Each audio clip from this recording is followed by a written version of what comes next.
بسم الله الرحمن الرحيم.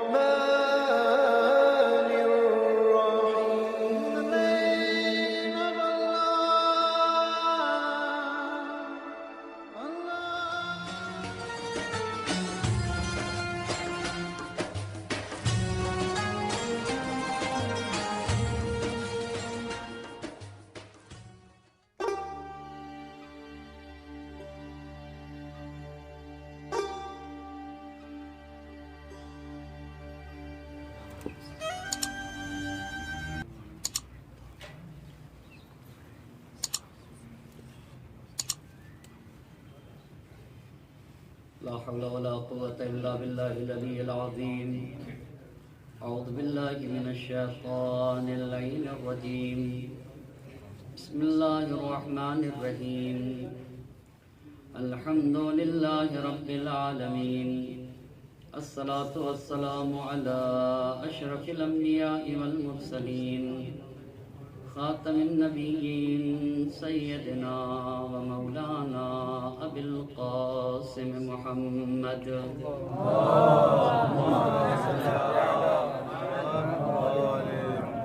وعلى أهل بيت الطيبين الطاهرين المعصومين ولعنة الله على أعدائهم أجمعين.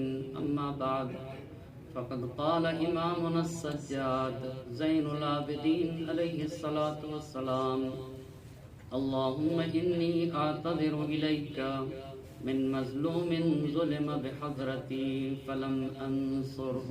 صلوات پڑھتے پر محمد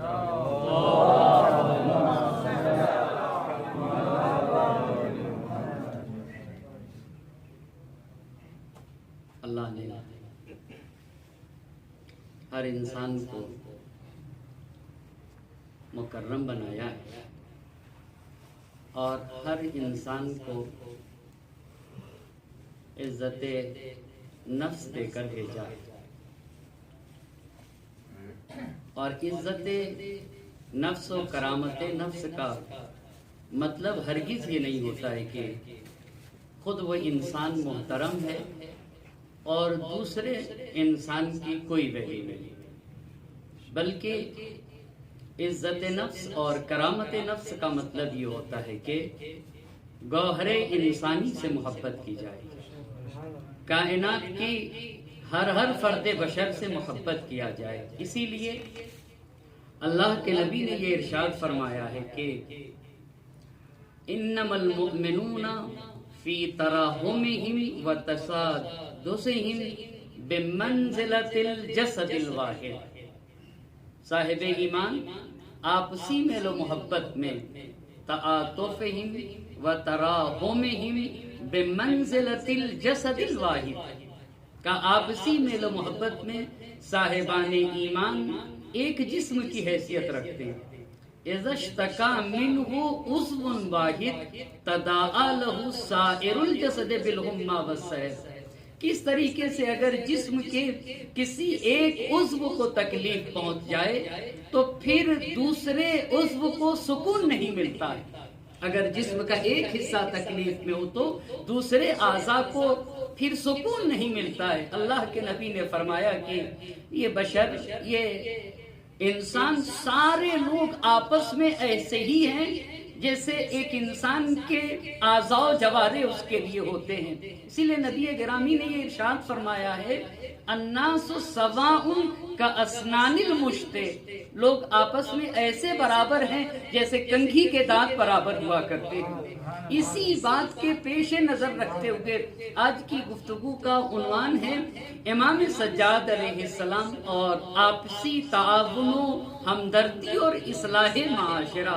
یعنی چوتھے امام نے اصلاح معاشرہ کے لیے، آپسی ہمدردی کے لیے، آپسی میل و محبت کے لیے کون سے اصول بیان کیے ہیں صحیفہ سجادیہ میں. صحیفہ سجادیہ کی دعا نمبر 38 میں چند اہم باتیں بیان فرمائی ہیں ہمارے اور آپ کے چوتھے امام امام زین العابدین علیہ السلام.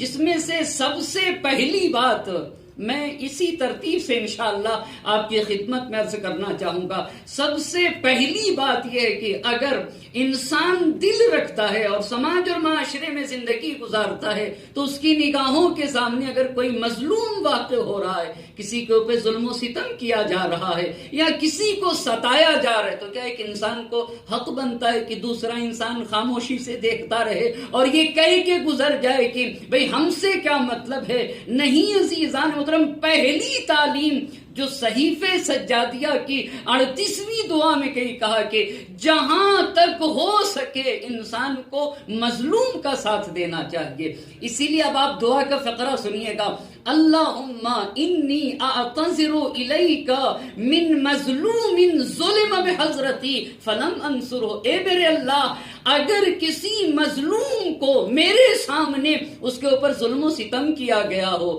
اسے ستایا گیا ہو، اسے تکلیف پہنچائی ہو، میرے سامنے کوئی انسان مظلوم واقع ہو گیا ہو، کسی کو ستایا گیا ہو، کسی کو تکلیف دی گئی ہو، فلم انصر ہو، اور میں نے اس مظلوم کی مدد نہ کی ہو، تو اے اللہ میں تیری بارگاہ میں معذرت چاہتا ہوں۔ توجہ کرنے کی ضرورت ہے۔ اس کا مطلب یہ ہے کہ کتنا اہم مرحلہ ہے کہ ایک انسان، البتہ شرط یہ ہے کہ ایک انسان قدرت رکھتا ہو، ایک انسان کے اندر کسی مظلوم کے مدد کرنے کی کیپیسٹی پائی جاتی ہے اور پھر مدد نہ کرے تو اس کا حشر برا ہے۔ میرے چوتھے امام نے کہا اے اللہ میں تجھ سے معذرت چاہتا ہوں اس بات سے کہ میری نگاہوں کے سامنے کسی کے اوپر ظلم ہو اور میں اس کی مدد نہ کر سکا ہوں۔ کیا صحیفے سجادیہ کے اس فقرے سے یہ اشارہ نہیں ہوتا ہے؟ آپ صحیفے سجادیہ پڑھیں، صحیفے سجادیہ واقع کربلا کے بعد امام کی دعاؤں کا مجموعہ ہے، تو کیا صحیفے سجادیہ میں واقع کربلا کا تذکرہ ہے؟ کہیں کے اوپر بھی صحیفے سجادیہ کی کسی دعا میں بھی سید الشہداء کی شہادت کا تذکرہ ہو یا کربلا کا کوئی بھی تذکرہ ہو، آپ اول سے آخر تک پڑھ ڈالیں، صحیفے سجادیہ میں واضح لفظوں میں کہیں آپ کو تذکرہ نہ ملے گا۔ لیکن کیا اس سے استنباط نہیں کیا جا سکتا ہے کہ سید سجاد نے کہا اللہم انی اعتذر الیک من مظلوم ظلم بحضرتی؟ وہ ایک مظلوم انسان میرے سامنے جس کے اوپر ظلم کیا گیا اور میں اس کی مدد نہ کر سکا، اس سے میں تیری بارگاہ میں اللہ معذرت چاہتا ہوں۔ یقیناً اس سے ایک بات تو سمجھی جا سکتی ہو کہ شاید سید سجاد اشارہ کر رہے ہوں واقع کربلا کی طرف، اس لیے کہ جب اسیر بنا کے گزارا بھی گیا سید سجاد کو، تو آپ کو پتہ ہے دوسرے اسرا میں اور سید سجاد علیہ السلام میں بنیادی فرق کیا تھا؟ بنیادی فرق یہی تھا کہ آپ کے پیر کو اونٹ کے شکم سے باندھ دیا گیا تھا، لہٰذا اہل حرم نے تو اپنے آپ کو اونٹ کی پشتوں سے گرا دیا، مگر سید سجاد یہ کام نہ کر سکے۔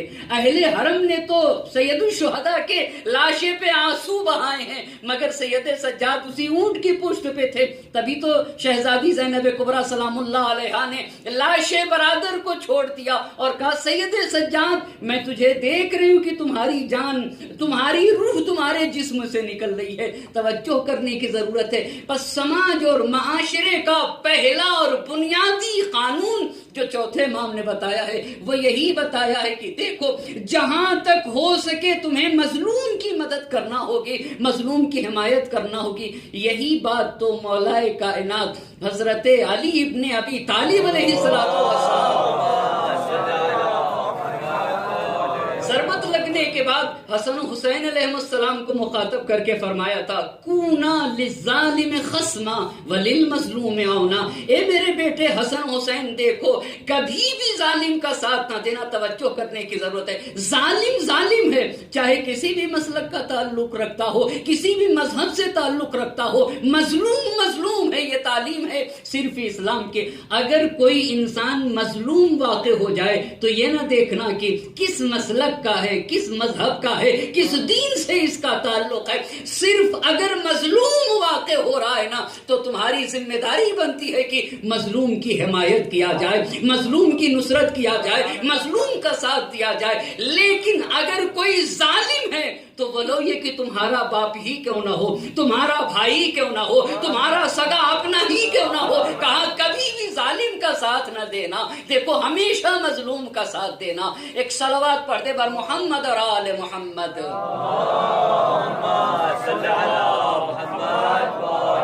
اسی لیے اللہ کے نبی حضرت محمد مصطفیٰ صلی اللہ علیہ وآلہ وسلم کا یہ فرمان ما من مؤمن ینصر اخاہ وہو یقدر علی نصرتہ، اگر سماج اور معاشرے میں کسی بندے مومن پہ ظلم ہو رہا ہے، کسی کو ستایا جا رہا ہے، توجہ کرنے کی ضرورت ہے۔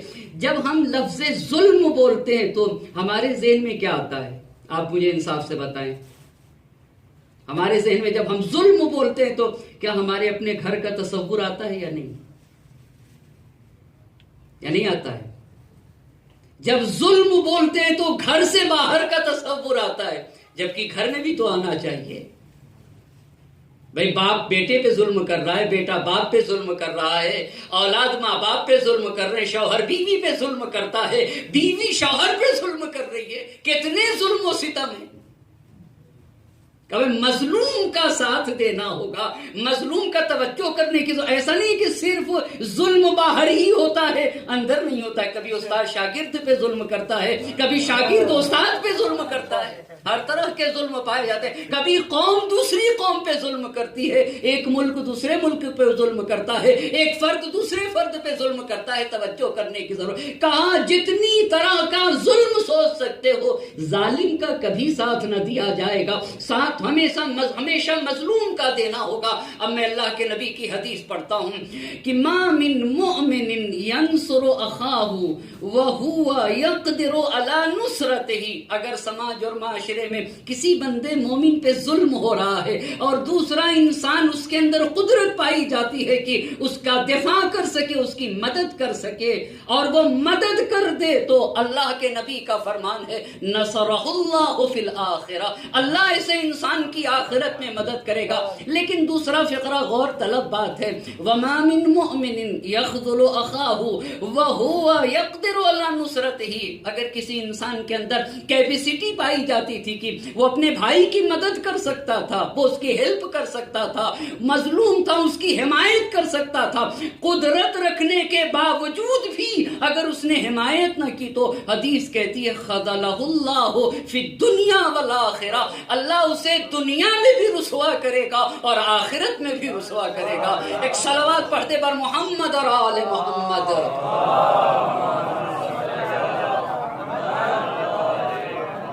اس کا مطلب یہ ہے کہ بہت غور طلب بات ہے، بہت غور طلب بات ہے۔ ہمیں بھی کبھی نہ کبھی کوئی مظلوم واقع ہو جاتا، اب جب مظلوم بندہ واقع ہوا تو ہر کوئی اس کے اوپر برس پڑتا ہے، نہیں، مظلوم کی حمایت کرنا ہوگی۔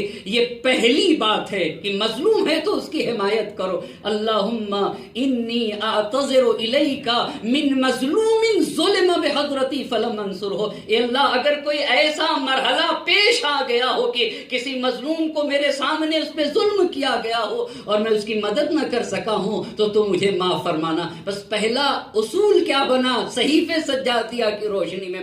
مظلوم کی مدد کرنا ہوگی، ایک بات۔ دوسری بات وَمِن مَعْرُوفٍ اُسْدِيَ إِلَيَّ فَلَمْ أَشْكُرْهُ، یہ دوسرا اصول ہے۔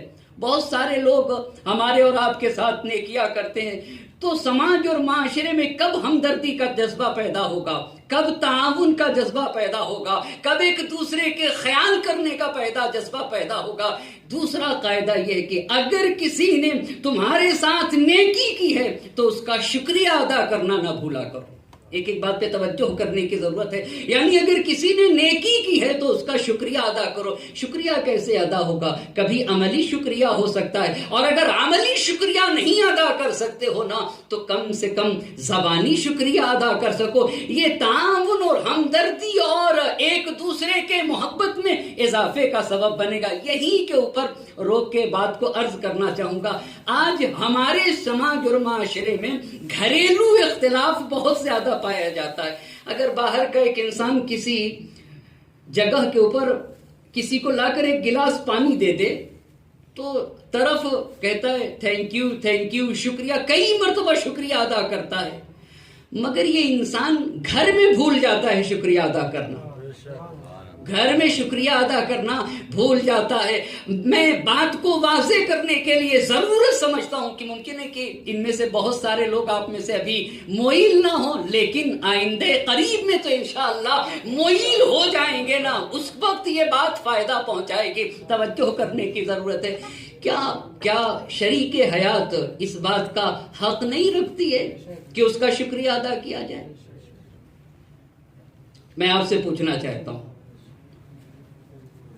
کیا بیوی اس کا حق نہیں رکھتی ہے کہ توجہ کریے گا، کیا وہ انسان کے ساتھ نیکی نہیں کرتی ہے؟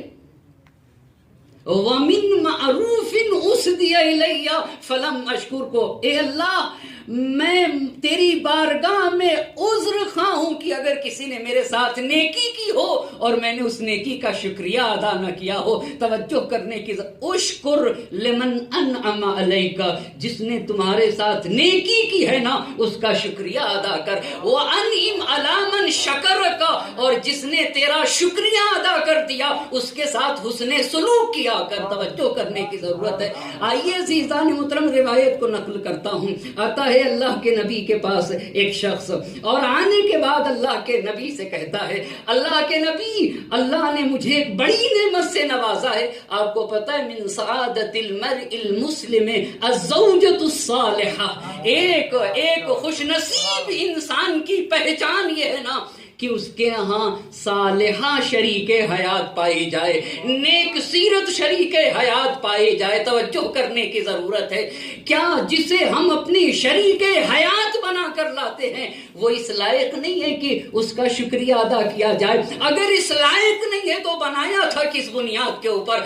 آتا ہے اللہ کے نبی کے پاس، آ کر کہتا ہے کہ اللہ کے نبی، اللہ نے مجھے ایسی بیوی سے نوازا ہے کہ جب میں گھر سے نکلتا ہوں تو دروازے تک مجھے چھوڑنے آتی ہے۔ توجہ کرنے کی ضرورت ہے۔ کہا جب میں گھر سے نکلتا ہوں تو میری بیوی دروازے تک مجھے چھوڑنے آتی ہے۔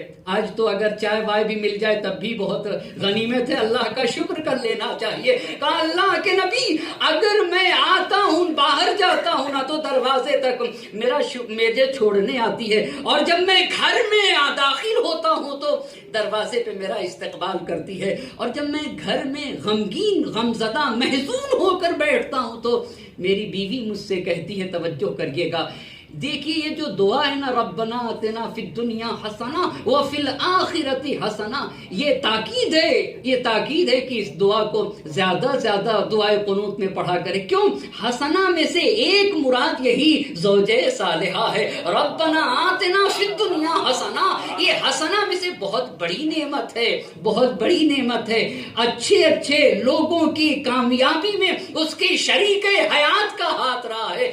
ایسے تھوڑی اللہ کے نبی نے یہ ارشاد فرمایا ہے، قول الرجل للمرأة انی احبک لا یذهب من قلبها، پورے مسلمانوں کو اللہ کے نبی نے خطاب کر کے ارشاد فرمایا ہے، اپنی بیویوں سے کہا کرو میں تمہیں چاہتا ہوں۔ اپنی توجہ کرنے کی ضرورت ہے، اپنی بیویوں سے کہا کرو کہ میں تمہیں چاہتا ہوں، اس لیے کہ اگر تم نے ایسا کیا نا، لا یذهب من قلبها ابدا، اگر تم نے ایسا کیا نا تو اس کے دل سے تمہاری محبت ہرگز باہر نہ جائے گی۔ وہ شخص کہتا ہے اللہ کے نبی، میں جب گھر سے نکلتا ہوں تو مجھے دروازے تک چھوڑنے آتی ہے، جب میں آتا ہوں گھر میں داخل ہوتا ہوں تو دروازے پر میرا استقبال کرتی ہے، جب میں غمزدہ مغبون ہو کر بیٹھ جاتا ہوں تو مجھ سے کہتی ہے کہ اگر تمہیں روزی کی فکر ہے تو اس کی فکر کرنے کی ضرورت نہیں ہے، اس لیے کہ اللہ رازق ہے۔ توجہ کرنے کی ضرورت ہے۔ لیکن اگر تم آخرت کے بارے میں سوچتے ہو نا تو ہر انسان کو آخرت کے بارے میں سوچنا چاہیے۔ وہ نبی گرامی سے کہہ رہا تھا، اللہ نے مجھے ایسی شریک حیات سے نوازا ہے کہ جب میں غمزدہ ہوتا ہوں تو کہتی ہے کہ اگر آخرت کے بارے میں سوچ رہے ہو تو صحیح ہے، اگر روزی کے بارے میں سوچ رہے تو اللہ رازق ہے۔ نبی گرامی نے جو جملے ارشاد فرمائے وہ سنیے گا، کیوں میں نے کہا ہے آپ یاد رکھیے، جس ذات کی ذرا سا ٹھنڈے دل سے ہو کر سوچنے کی ضرورت ہے، جس کی کبھی چھٹی نہ ہو، کسے کہا جاتا ہے؟ جمعے کو، جمعرات کو، ہفتے میں ہماری تو ایک دن چھٹی ہو بھی جاتی ہے نا ہم لوگوں کی، یا نہیں ہوتی ہے یا نہیں ہوتی ہے؟ یہ خوب ہوتی ہے، مگر جس کی کسی دن بھی چھٹی نہ ہو وہ کون ہے؟ وہ کون ہے؟ شریک حیات تو ہے نا، وہ شریک حیات ہی تو ہے نا. اسی لیے انتخاب شریک حیات میں نہایت توجہ کی ضرورت ہے، بزرگوں کو شریک کرنے کی ضرورت ہے تاکہ انسان کی زندگی خوشگوار ہو سکے. کہ اللہ کے نبی میری بیوی ایسی ہے، تو نبی گرامی نے فرمایا ان للہ امالا، اللہ کے کچھ خاص عاملین ہیں، وَهَذِهِ مِنْ أُمَّالِهِ، اور یہ خاتون اللہ کے عاملین میں سے ایک ہے. توجہ کرنے کی ضرورت ہے. اگر کسی کو ایسی شریک حیات مل جائے نا تو اس کا مقام کیا ہوا کرتا ہے. میں آپ سے پوچھوں گا، زہیر قین کو تاریکی سے کس نے نکال دیا؟ ایک خاتون ہی تو تھی جس نے زہیر قین کو ہمیشہ کی تاریکی سے نکال دیا ہے. کربلا کے نورانی اورات پہ جب زہیر قین کو جگہ ملی ہے تو زہیر قین کو کربلا کے نورانی اورات پر جگہ دینے کا سبب کون تھا؟ وہ آپ کی خاتون شریک حیات دلہمی تو تھی، جنہوں نے یہ کہا تھا کہ فرزند رسول بلائیں اور نہ جائیں، اور جب ملے فرزند رسول سے نہیں معلوم کیا بات ہوئی تھی، مسکراتا ہوا چہرہ، اور اپنی شریک حیات سے کہا کہ اب تم واپس جاؤ، اب میں سید الشہداء کا ساتھ نہیں چھوڑ سکتا. توجہ کرنے کی ضرورت ہے. ایسی خاتون کے لیے اللہ کے نبی نے فرمایا ہے کہ ان للہ امالا وہذہ من امالہ. اب میں آپ سے ایک سوال کرنا چاہوں گا، دنیا میں سب سے بڑی نیکی کیا ہے؟ سب سے بڑی نیکی جس کے بعد کوئی نیکی نہ ہو، آپ مجھ سے بتائیں سب سے بڑی نیکی کیا ہے؟ کہتے ہیں کہ اب توجہ کرنے کی ضرورت ہے، فوق کل بر بر. ہر نیکی سے بڑی نیکی ہو سکتی ہے مگر ایک نیکی سے بڑی دوسری نیکی نہیں. وہ کیا ہے؟ فوق کل بر بر، ہر بر سے اوپر ایک بر ہے. الا ان یقتل الرجل فی سبیل اللہ، مگر یہ کہ جب اللہ کے راہ میں انسان اپنا گلا کٹا دیتا ہے نا، پھر اس سے بڑی کوئی نیکی نہیں ہوتی ہے. یعنی سب سے بڑی نیکی یہ ہے کہ انسان راہ خدا میں اپنا گلا کٹا دے. توجہ کرنے کی ضرورت ہے. اللہ کے نبی نے فرمایا ہے شہادت سب سے بڑی نعمت ہے. ایسی خاتون جو اپنے شوہر کا اتنا خیال کر لے جائے، نبی گرامی نے فرمایا ہے لہا نصف اجر الشہید. ایسی خاتون کو جو شہید کو اجر دیا جاتا ہے نا، اجر شہید کا آدھا اجر ایسی خاتون کو دیا جائے گا. ایک صلوات پڑھتے پر محمد اور آل محمد.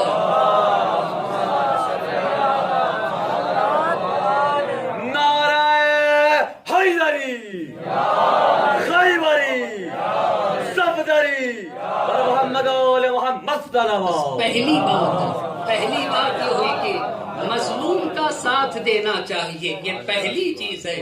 دوسری بات، اگر کسی نے ہمارے ساتھ نیکی کی ہے کسی جگہ کے اوپر، اور خاص طور سے اگر پردیس میں، جیسے ہم یہاں کے اوپر ہیں، یہاں کے اوپر بھی نیکی بھی کئی طرح کی ہوتی ہے. ضروری نہیں ہے کہ ہمیشہ نیکی مالی ہوتی ہے. ممکن ہے کسی نے ہمیں صحیح راستہ بتا دیا ہو، گائیڈ کر دیا ہو، ہماری رہنمائی کر دی ہو، ہماری غلطیوں کی طرف ہمیں متوجہ کر دیا ہو. یہ کم نیکی نہیں ہے، یہ کم نیکی نہیں ہے، یہ بڑی عظیم نیکی ہے. کہا دیکھو اگر سماج اور معاشرے میں کسی نے تمہارے ساتھ نیکی کی ہے نا تو ہرگز اس کی نیکی کو نہ بھول جانا. دیکھو اس کا شکریہ ادا کرنا. اگر عملی طور پر شکریہ ادا نہیں کر سکتے تو کم سے کم زبان سے شکریہ ادا کر دینا. یہ دو باتیں ہو گئی. بس پہلی بات کیا ہوئی آپ ذرا مجھے بتائیں گے؟ پہلی بات یہ ہوئی کہ مظلوم کا ساتھ دینا ہوگا. دوسری بات، اگر کسی نے ہمارے ساتھ نیکی کی ہے تو اس کی ہوئی نیکی کا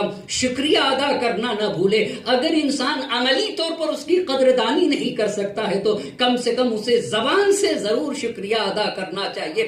انسان کو اپنے محسن کو نہیں بولنا چاہیے. لئن شکرتم لازیدنکم ولئن کفرتم ان عذابی لشدید. اگر تم نے شکریہ ادا کیا تو ہم تمہاری نعمتوں میں اضافہ کرتے چلے جائیں گے. یہ دو باتیں. تیسری بات، وَمِن مُسِيعٍ اعتذر الی فلم اعذرہ. تیسرا قانون سماج اور معاشرے کا. پہلا قانون مظلوم کی حمایت کرنا چاہیے. دوسرا قانون یہ ہوا کہ جس نے ہمارے ساتھ نیکی کی ہے نا اس کا شکریہ ادا کرنا چاہیے. تیسرا قانون صحیفے سجادیہ کی 38ویں دعا میں یہ بتایا گیا ہے کہ اگر کسی نے تمہارے ساتھ بدی کی ہے، مولا کائنات حضرت علی ابن ابی طالب علیہ السلام نے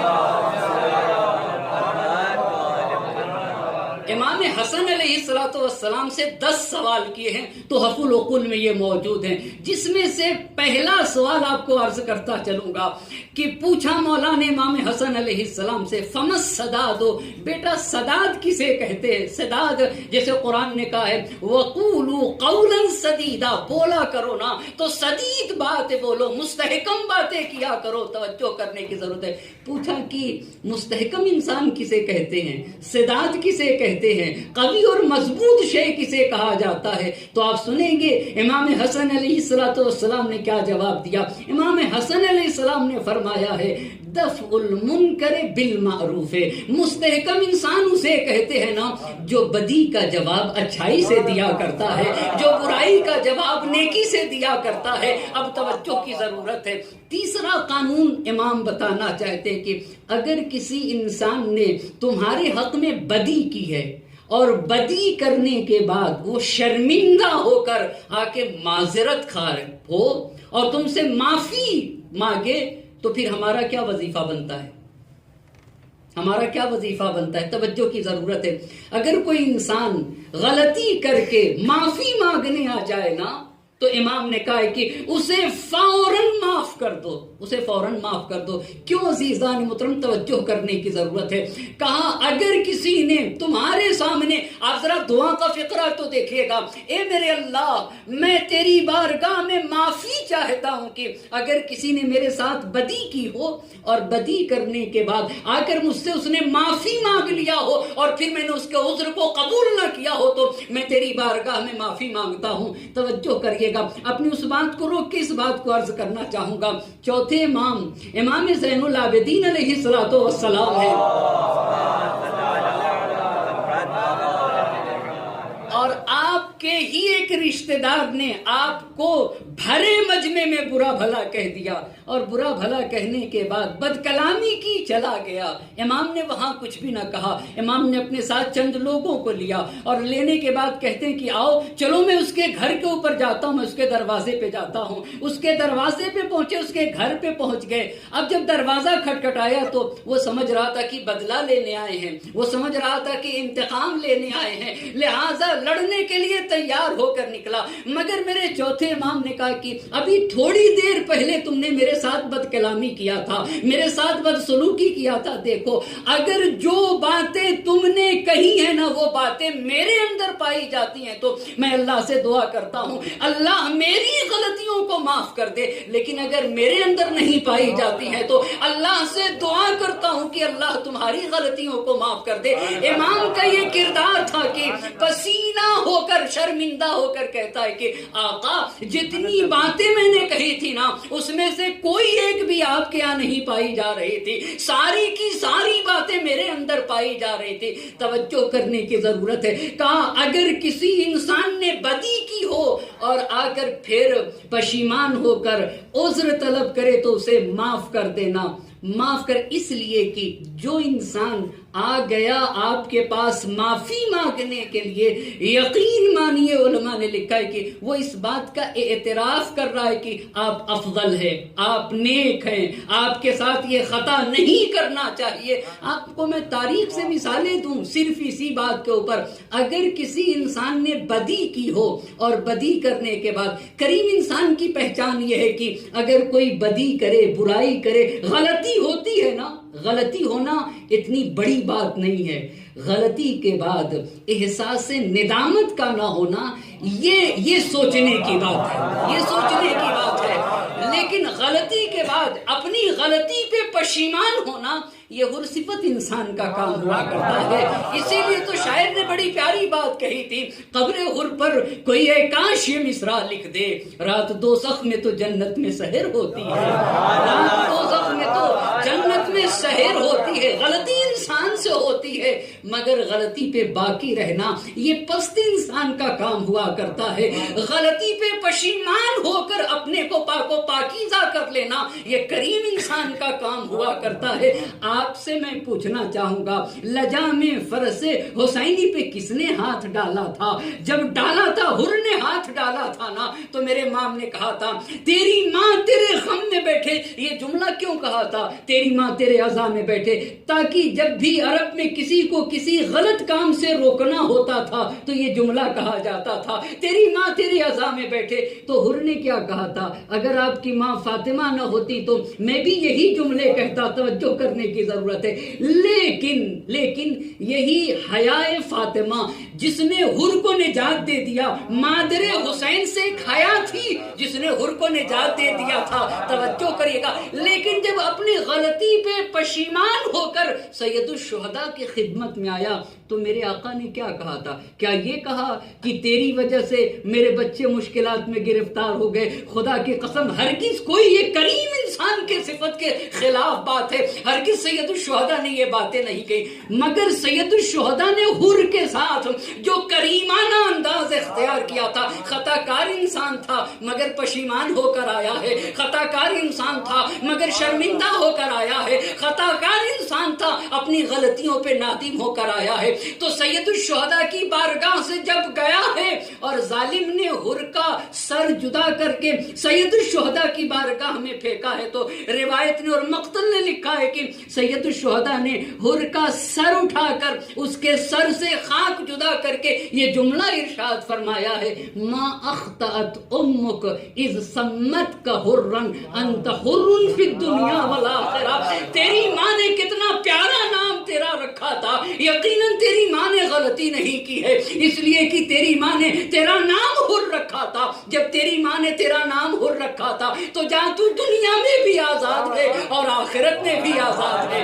اسے کہتے ہیں کریم۔ یہ سماج اور معاشرے کا اگر یہ دستور اختیار کر لیا جائے، بھئی کبھی بیوی سے غلطی ہو گئی، کبھی شوہر سے غلطی ہو گئی، تو اگر ان غلطیوں کو انسان لیے رہے گا تو پھر تو زندگی میں خوشگواری نہیں آ سکتی، نہ مٹھاسی آ سکتی ہے۔ توجہ کرنے کی ضرورت ہے۔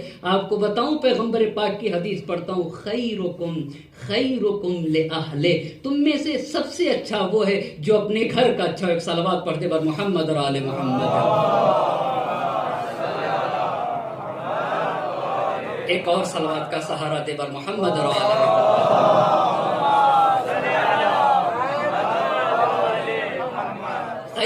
خیرکم لأہلہ وانا خیرکم لأہلہ، تم میں سے سب سے اچھا وہ ہے جو اپنے گھر کا، اپنی فیملی کا اچھا ہو۔ جو انسان اپنے ماں کا نہ ہو، اپنے باپ کا نہ ہو، اپنے چچا کا نہ ہو، اپنی پھوپھی کا نہ ہو اور اپنے گھر کے خونی رشتہ دار کا نہ ہو، وہ انسان کسی کا نہیں ہو سکتا۔ جو انسان اپنے خون کے ساتھ وفا نہ کر سکے، اسی لیے میرے پانچویں امام نے کہا کہ اگر دوست بنانا کسی کو تو اس میں اس بات کا ضرور خیال کر لینا کہ یہ کہیں اپنے گھر والوں سے لڑا تو نہیں ہے، کہیں قاطع رحم تو نہیں ہے، کہیں اپنے خونی رشتہ دار سے رشتے کو توڑے تو نہیں ہے۔ کہا یاد رکھ لینا، جو اپنے گھر کا نہیں ہو سکتا وہ تمہارا ہرگز نہیں ہو سکتا۔ اسی لیے کبھی ہم اور آپ یہ کہتے ہوئے نظر آتے ہیں کہ ہم فلانی کو بہت اچھا سمجھے تھے مگر بڑا خراب نکل گیا۔ سوال یہ ہے کہ آپ نے کہاں کا اچھا دیکھا تھا، گھر کا اچھا دیکھا تھا یا باہر کا اچھا دیکھا تھا؟ اچھا دیکھنے کے لیے ضرورت یہ تھی کہ دیکھنا چاہیے تھا کہ کیجئے گا جو اپنے گھر والوں کا اچھا نہیں ہو سکتا وہ باہر کا کبھی بھی اچھا نہ ہوگا۔ ایک صلوات پڑھیے گا پر محمد اور آل محمد۔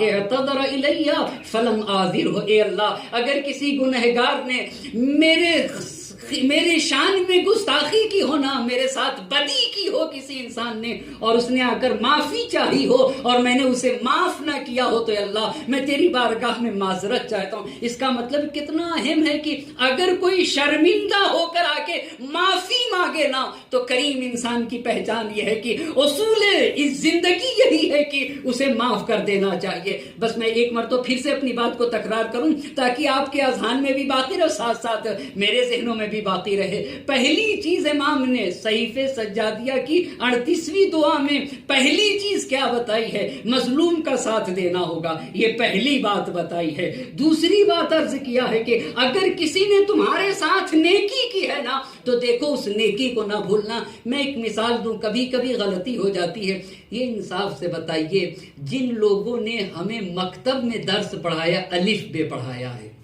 وہ امامہ تو نہیں لگاتے مگر ہم ایران آ گئے ہیں, امامہ لگا کر یہاں سے جاتے ہیں. توجہ کرنے کی ضرورت. یہ بتائیے کیا ان کا حق ہماری گردن پہ نہیں ہے؟ یہ بہت توجہ کی ضرورت ہے.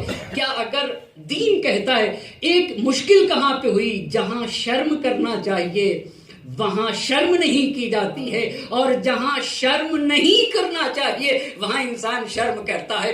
دین اور مذہب و شریعت کہتی ہے توجہ کرنے کی ضرورت ہے کہ جو تمہارا استاد ہے اس کے احترام میں تمہیں کھڑا ہو جانا چاہیے, اس کا اکرام کرنا چاہیے. یہاں کسی طرح کے شرم کی ضرورت نہیں ہے. بھئی مکتب کا استاد بھی تو میرا استاد ہے نا, اس نے میرے ساتھ نیکی کی ہے نا, اس نے مجھے الف بے پڑھنا سکھایا ہے, اس نے مجھے چلنا سکھایا ہے, اس کا حق ہے میری گردنوں پہ ولو یہ کہ میرے سر پہ امامہ ہے مگر وہ ہے استاد. اس کا کمال یہ ہے کہ اس نے اسی کرتے پاجامے میں رہ کر مجھے ایسا سکھا دیا, چلنا سکھا دیا کہ میں اپنے پیروں سے آگے بڑھ کے چلا گیا. یہ اس معلم کا کردار ہے. توجہ کرنے کی ضرورت. اگر کسی نے تمہارے ساتھ اگر ایسا کرو گے تو اللہ تمہاری نیکیوں میں اضافہ کرے گا. کسی نے تمہارے ساتھ نیکی کی ہے نا تو اس کی نیکی کو نہ بھولنا. تیسری بات مظلوم کا ساتھ دینا.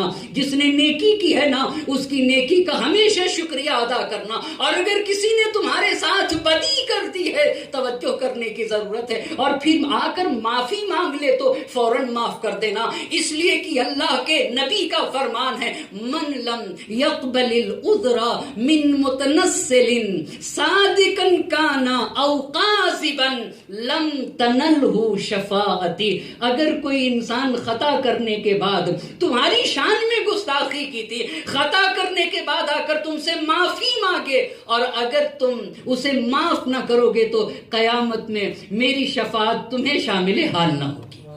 تم میری شفاعت کے حقدار نہیں ہو سکتے ہو. توجہ کرنے کی ضرورت ہے. حر کو صرف اتنا ہی کیا امام حسین نے کہ کہا انت حر فی الدنیا والآخرہ, اے حر جا تو دنیا میں بھی آزاد ہے اور آخرت میں. اتنا ہی نہیں کیا, شاید شہدائے کربلا میں حر کے ساتھ جو کردار ادا کیا ہے شاید دوسرے کے ساتھ نہ کیا ہو. بھائی اپنی مادر گرامی کا رومال کس کی پیشانی پہ باندھا ہے؟ کس کی پیشانی پہ؟ کتنا کتنا کریمانہ, جس نے لجام فرس حسینی پہ ہاتھ ڈالا تھا مگر پشیمان ہو کر آیا تھا نا تو اپنی مادر گرامی کا رومال اس کی پیشانی پہ باندھ دیا. کہا کہ جب تو دشمن بن کر آیا تھا تب بھی ہم نے تجھے پلا دیا تھا, ہم خالی ہاتھ کسی کو واپس کرتے ہی نہیں ہیں. اب تو دوست بن کر آ گیا ہے, اب تو پشیمان ہو کر آیا ہے. یہ تیسری بات ہے. چوتھی بات عرض کرنا چاہوں گا وَمِن ذِي فَاقَةٍ سألنی فلم اوصرہ. اے میرے اللہ اگر کسی ضرورت مند انسان نے آ کر میرے سامنے ہاتھ پھیلا دیا ہو, مجھ سے تقاضا کر لیا ہو, مجھ سے کچھ مانگ دیا ہو اور میں نے اگر اس کی ضرورت کو پورا نہ کیا ہو تو اے اللہ میں تیری بارگاہ میں معذرت چاہتا ہوں. اب ایک ایک بات پہ توجہ کرنے کی ضرورت ہے. پہلا قاعدہ یہ ہوا کہ مظلوم کی حمایت کرنا چاہیے. دوسرا اصل یہ ہوا کہ اصلاح معاشرہ کے لیے اگر نیکی کی ہے تو اس کا شکریہ ادا کرنا چاہیے. تیسری بات یہ ہوئی کہ بدی کرنے کے بعد پشیمان ہو گیا ہے تو اسے معاف کر دینا چاہیے. چوتھی بات یہ ہے, اسی پہ زحمت کو تمام کر دوں گا, دو باتیں رہ جائیں گی انشاءاللہ پھر کبھی, اور اگر آپ بہتر سمجھے تو صحیفے سجادیہ کی 38ویں دعا کو ایک مرتبہ کھول کے تو دیکھ لیجئے گا. دیکھیں صحیفے سجادیہ میں کتنے عظیم مطالب موجود ہیں, توجہ کرنے کی ضرورت ہے. وَمِن ذِی آیا میرے مولا کے خدمت میں کبھی کبھی ہمارے بعض دوست ہیں وہ ہم سے بھی کہتے رہتے ہیں کہ کبھی کبھی ایسا کیا کرو کہ اپنے شہریے سے کسی غریب کی مدد کر دیا کرو. عظیم بات ہے، مجھے بہت اچھی بات لگی، بہت اچھی بات لگی. مثال کے طور پر کسی نے ہمیں پیسے دیے، یہ طلاب کی مدد کر دیجئے گا، یہ بہت بڑا کمال نہیں. ٹھیک ہے، واسطہ خیر بھی اچھی چیز ہے نا، اچھی چیز ہے، مگر اپنے مال کو دینا ولو یہ کہ کم ہی صحیح ہو، یہ واقعاً انسان کو بتاتا ہے نا. اپنا مال جب انسان سے جدا ہوتا ہے تب انسان کی صفت پتہ چلتی ہے کہ آئے اس کے ہاں سخاوت پائی جاتی ہے یا نہیں، اس کے ہاں کرامت پائی جاتی ہے یا نہیں. توجہ کریے گا. اور وہ بھی غرباء، فقراء اور مساکین کی طرف توجہ کرنے کی کیسی تاریخ ہے اور کیسی تاکید ہے، کیسی تاکید ہے. میں تاریخ سے ایک دو نمونے عرض کرتا چلوں گا. مولا کائنات حضرت علی ابن ابی طالب علیہ السلام کا سماج اور معاشرے میں ہر آدمی ایک جیسا نہیں ہے، ہر آدمی ایک جیسا نہیں ہے. مشکلات کو حل کیا کرو، ایک دوسرے کی مشکلات میں کام آیا کرو، یہ اصول زندگی ہے. اس کے ذریعے سے معاشرے کی اصلاح ہوگی. توجہ کرنے کی ضرورت ہے.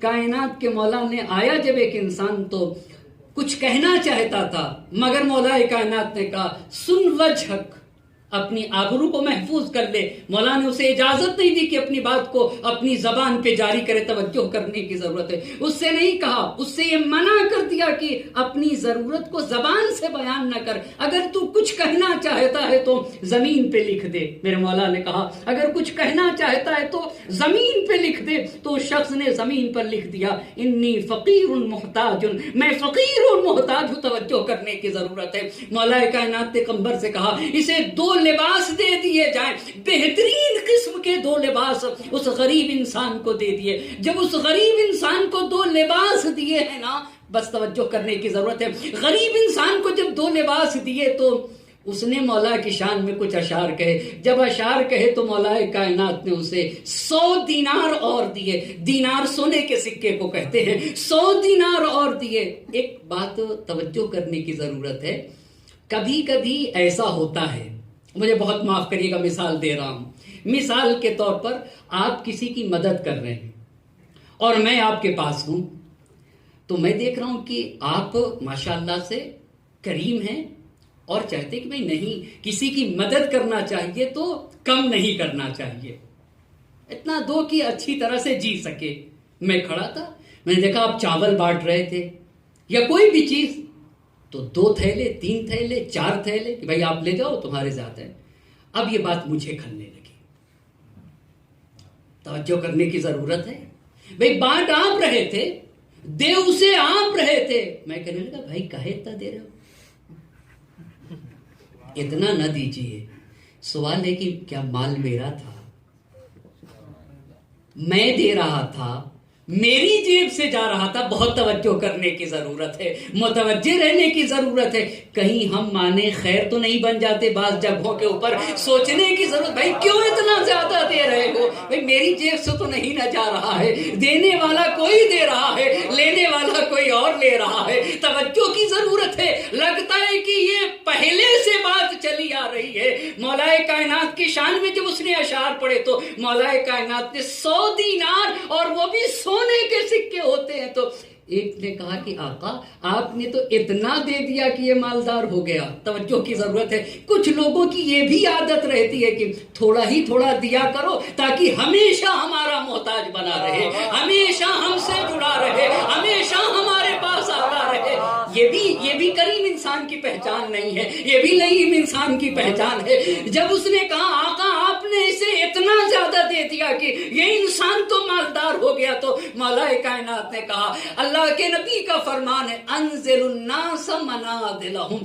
دیکھو لوگوں کا جو مقام ہے نا، اس مقام تک لوگوں کو لایا کرو. توجہ کرنے کی ضرورت ہے. لوگوں کا جو وقار ہے نا، لوگوں کی جو عظمت ہے نا، لوگوں کی جو شرافت ہے نا، اللہ نے ہر انسان کو تاج شرافت عطا کیا ہے، لوگوں کو انزل الناس منازلہم. اس کے بعد ایک جملہ ارشاد فرمایا انی لعجب من اقوام یشترون الممالیک باموالہم ولا یشترون الاحرار بمعروفہم. توجہ کریے گا، ایک مقولہ ہے الانسان رہین الاحسان، انسان اسی کی طرف جھکتا ہے جو اس کے ساتھ نیکی کرتا ہے. ایسا ہے یا نہیں؟ میں ایک مثال دوں، بڑی ملموس مثال، اس کے بعد زحمت کو تمام کر دوں گا. مثال کے طور پہ مجھے ایک بزنس کرنا ہو اور میں جانتا ہوں کہ میرے والد کے پاس پیسے خوب ہیں، میرے ابا نے خوب پیسے رکھ رکھے ہیں. گیا اپنے ابا کے پاس، اپنے ابا سے کہتا ہوں کہ بابا 50,000 روپے دے دیجئے، ایک بزنس کرنا ہے. مگر ابا نے منع کر دیا، کہا نہیں دے سکتا، نہیں، یہ بہانے کر دیے. چلا گیا اپنے چچا کے پاس، اپنے چچا سے کہا چچا 50,000 روپے کی ضرورت ہے. چچا نے فوراً نکال کے دے دیا، لو بیٹا اور بھی اگر ضرورت ہوگی تو آ جانا. توجہ کرنے کی ضرورت ہے. آپ مجھے انصاف سے بتائیے، ابا کی طرف دل جھکے گا یا چچا کی طرف؟ کس کی طرف جھکے گا دل؟ کہوں گا اپنے باپ کو باپ، مگر یہی کہوں گا ماں باپ تو تھے مگر انہوں نے ضرورت کے وقت میری مدد نہ کی. مگر ذرا میرے چچا کو تو دیکھو، ایک جملہ نہیں کہا میرے چچا نے میری مدد کر دی. توجہ کریے گا، مولا کائنات نے یہی جملہ ارشاد فرمایا ہے انی لعجب من اقوام. مجھے لوگوں سے تعجب ہوتا ہے کہ پیسوں کے ذریعے سے غلام تو خرید لیتے ہیں. ایک بات پہ غور کرنے کی ضرورت ہے. پیسوں کے ذریعے سے، چونکہ صاحبان علم کا مجمع ہے، اس حدیث کی توضیح کر کے زحمت کو تمام کر دوں گا. یہ بتائیے کیا ہمارے پاس کالج ہے، ہمارے پاس اسکول ہے، ہمارے پاس یونیورسٹی؟ اگر ہماری قوم کا ایک جوان دوسرے کالج اور یونیورسٹی سے ترقی حاصل کرتا ہے تو مسلمان تو اپنے کو کہے گا، دل کس کی طرف جھکے گا؟ کس کی طرف جھکے گا؟ بڑی عظیم بات ہے عزیزان محترم. بھئی ہمارے پاس کس کے کالجز ہیں، کس کے یونیورسٹیاں ہیں، کس کے اسکولز ہیں؟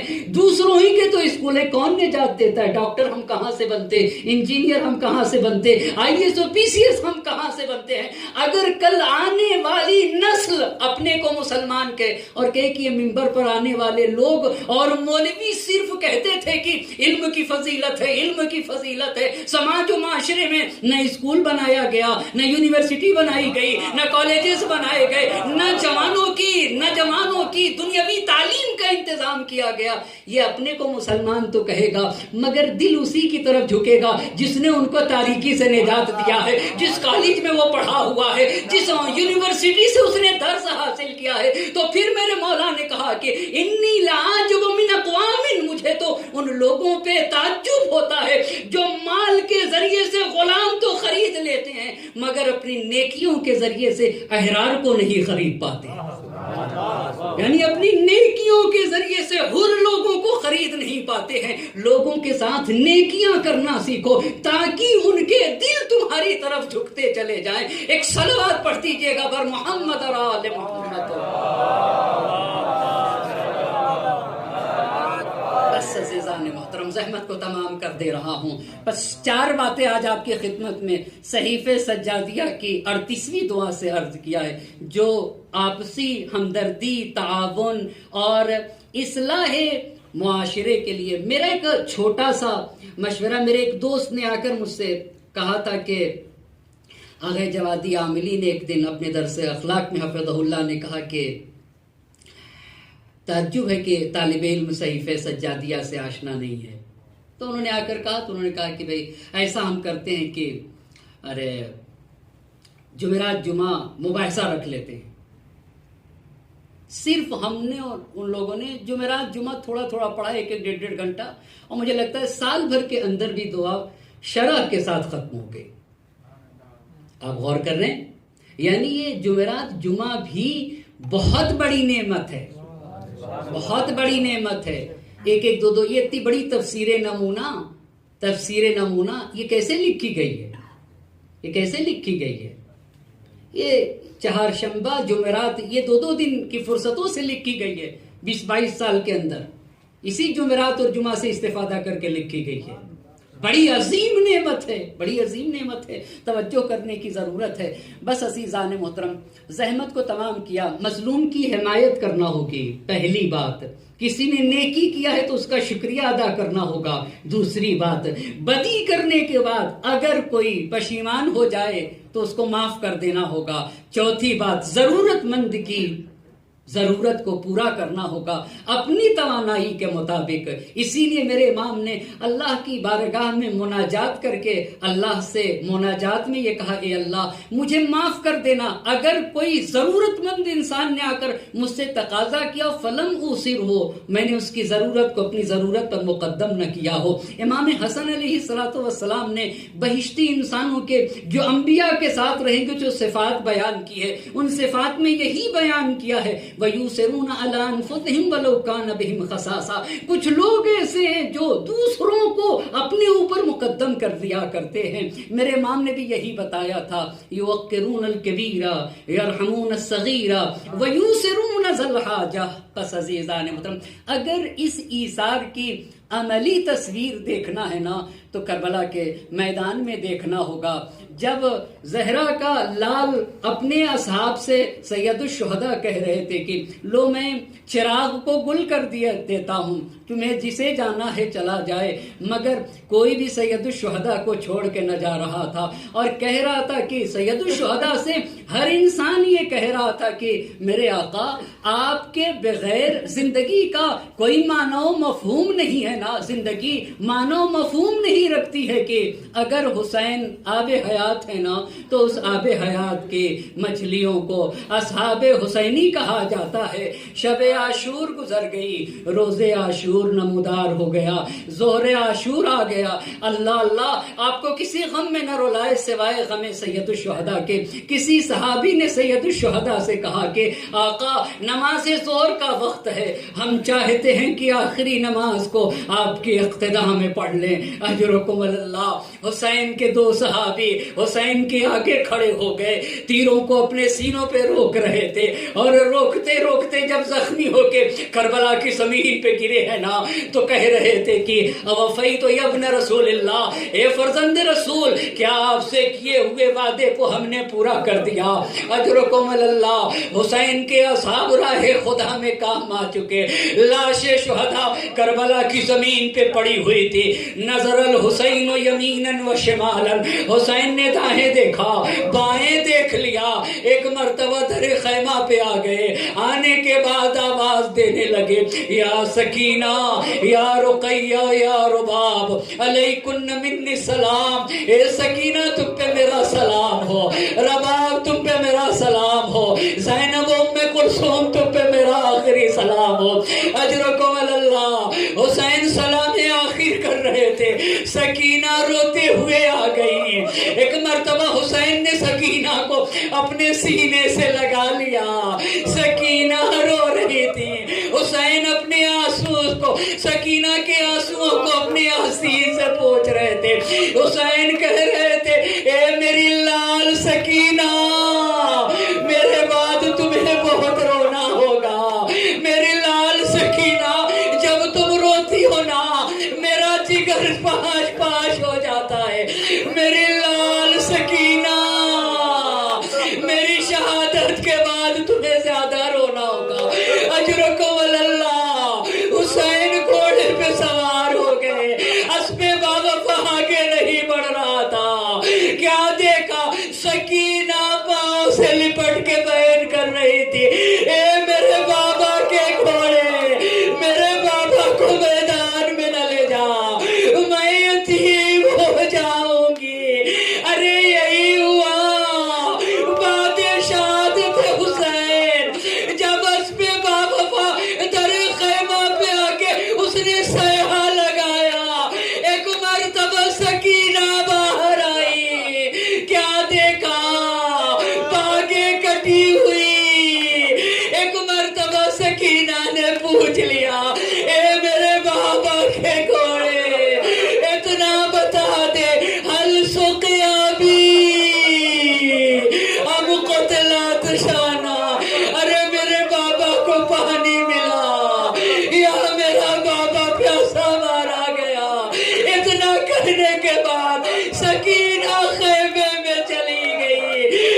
مجھے یتیم کر دیا.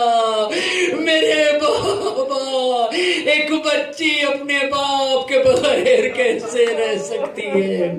فضا میں کوہرام تھا. واہ حسینہ واہ حسینہ وسيعلم الذين ظلموا أي منقلب ينقلبون. إنا لله وإنا إليه راجعون. إلهي بحق الظهراء وأبيها وبالها وبنيها وسر المستودع فيها دس مرتبہ بسمك يا الله يا الله يا الله يا الله يا الله يا الله یا اللہ یا اللہ یا اللہ یا اللہ. خدا تجھے واسطہ ہے محمد اور آل محمد کا، ہماری اس مختصر سی عبادت کو اپنی بارگاہ میں قبول فرما. ہماری ان آنسوؤں کو رمال زہرا میں جگہ عنایت فرما. پاک پروردگارہ، حاضرین مجلس کی تمام حاجات شرعیہ کو پورا فرما. ہمیں جو مقروض ہیں ان کے قرض کو ادا فرما. ہمیں جو بیمار ہیں انہیں شفاء کامل و عاجل عنایت فرما. ہمیں جو بھی جن مشکلات میں گرفتار ہے، تجھے آبرو محمد اور آل محمد کا واسطہ اس کی مشکلات کو برطرف فرما دے. پاک پروردگارہ، پرچم اسلام کو سر بلند فرما، پرچم کفر و نفاق کو سر نگو فرما. وقت کے امام کو ہم سے راضی و خوشنود فرما، ان کے ظہور میں تعجیل فرما. ربنا تقبل منا انک انت السمیع العلیم. ماتم